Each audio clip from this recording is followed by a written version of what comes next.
Hello and welcome to our assembly today. I'm in a French cafe today, but I'll explain a little bit more about that in a minute. We've got a new theme for the next few weeks. We've called it 4 dubs.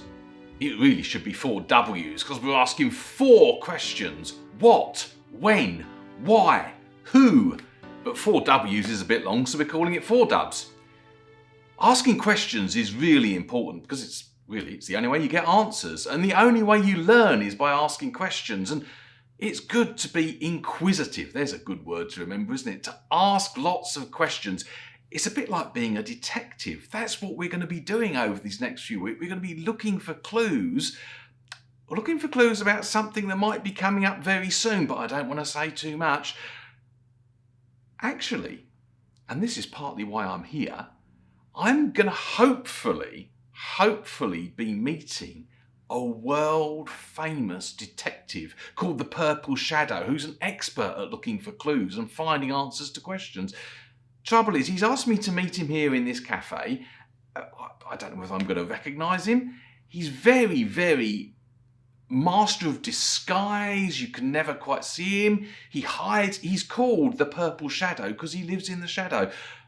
Well, we're going to meet him soon, hopefully, and then we might get some more clues. Still no sign of the Purple Shadow. I'm wondering what he looks like. He doesn't know what I look like. I hope I'm going to recognise him when he comes, but you never know. Bonjour, monsieur. Bonjour. The waiter. Here is your menu. Danke. Wrong language. Merci. Thank you. Good. A menu. That's just like, well, at least I can order something while I'm waiting. This is the strangest menu that I've ever seen. Never seen anything like this. I don't know what to make of what's on there. Well, this is a very strange menu, and I do hope the Purple Shadow's going to come after all that. Oh!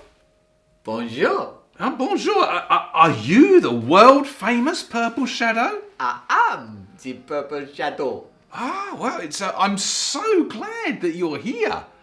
I hear that you are good at solving mysteries. That is what I am very good at, Mark, and I am pleased to help out with your assembly. Well, I have a question, and it's a who question.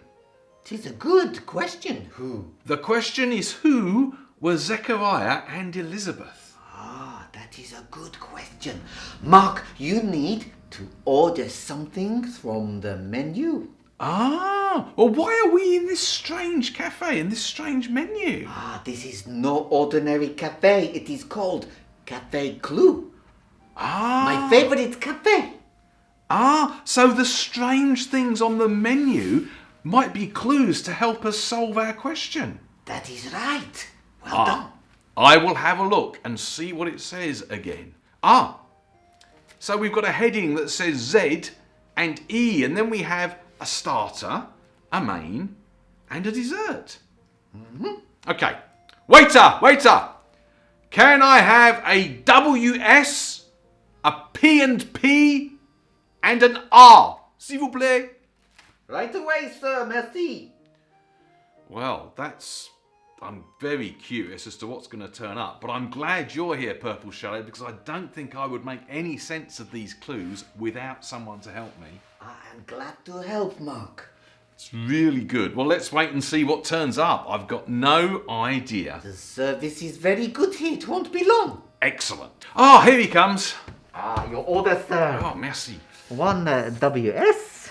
Okay. 1 P&P. Okay. 1 R. Okay. And something from the manager, sir. A special gift. Compliments on the house. Thank you, I think. Okay. Well, that's a very interesting order. I hope, Purple Shadow, you can help us make some sense of this. Yes, Mark. It looks like a walking stick. It is a walking stick, yes. Something maybe to do with someone who is perhaps a little bit old? Good thinking, you never know. And then a pen and some paper. Oui. And a baby's rattle. It's a good sound, but I don't know. Then there was this other thing that the waiter bought. I'm glad you mentioned that, Mark. That is the most important clue. Okay. It is a book. A very special book. Let me have a look. Oh, hang on. about Zechariah and Elizabeth. Good. I wonder if this is going to explain everything. I think you might be right. Well, let's have a look and see.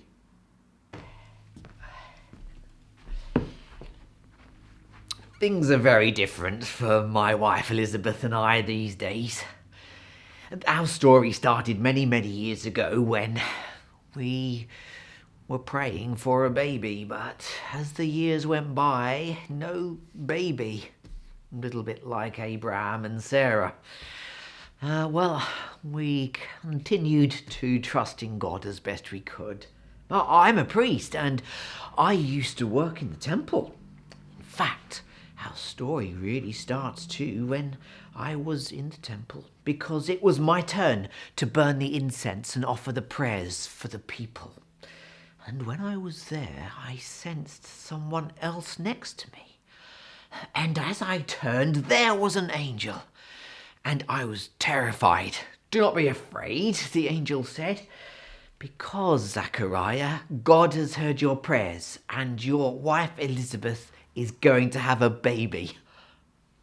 I ought to have believed the angel straight away, but I never did, and I asked, "How can this be? We are both very old." The angel told me off. "Zechariah," the angel said, "I am Gabriel. I stand in the presence of God, and because you did not believe, you will not be able to speak until the baby is born." Well, that came true. I couldn't speak until the baby was born. And the angel told us that he was to be called John. And so when our relatives were saying, "He's going to be called Zechariah after you, isn't he?"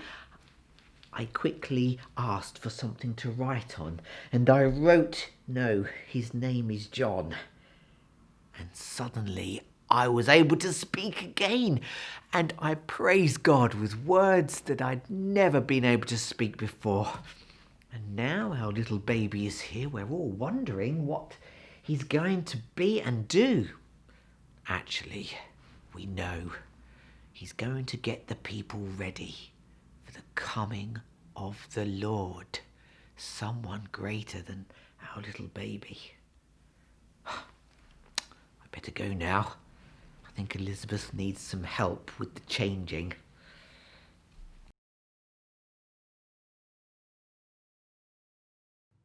Well, the purple shadow's gone. He's just disappeared. But I'm hoping he'll be back next week to help us find out more about this mystery. He certainly helped today with answering the who question. Who were Zechariah and Elizabeth? Well, the clues. The walking stick. They were very old. And yet, they had a baby. And we read about them in the Bible that actually Zechariah couldn't speak, and so he had to write down the name of the baby. His name was John. And that somehow, because it's in the Bible, Christians believe this is all part of a bigger story, which we're going to be remembering in a few weeks' time. There's something about this. Zechariah was always getting ready. He was getting ready for his job as a priest. He was getting things ready for the birth of baby John. Even though he couldn't talk, he had to get things ready. And actually, Christians believe in all of this, God was getting things ready for what was going to come next. An even more special baby. Maybe I've said a bit too much. We'll find out in the next few weeks. But I'm going to say a prayer now and thank God for all he's done to get things ready, and ask him to help us when we're getting ready. Because some of us aren't very good at it. Sometimes we have to be nagged. Sometimes we're not as good at getting ready as we should be. So I'm going to pray and ask God to help us with that. And if you want to join in, please close your eyes and say amen at the end, or else maybe just sit and listen. Dear Lord, thank you for all that you did to get things ready with Zechariah and Elizabeth and little baby John. Please help us when we're not very good at getting ready, when we're being slow, when we need to concentrate a bit more. Please help us to get ready and to get better at doing that. Amen.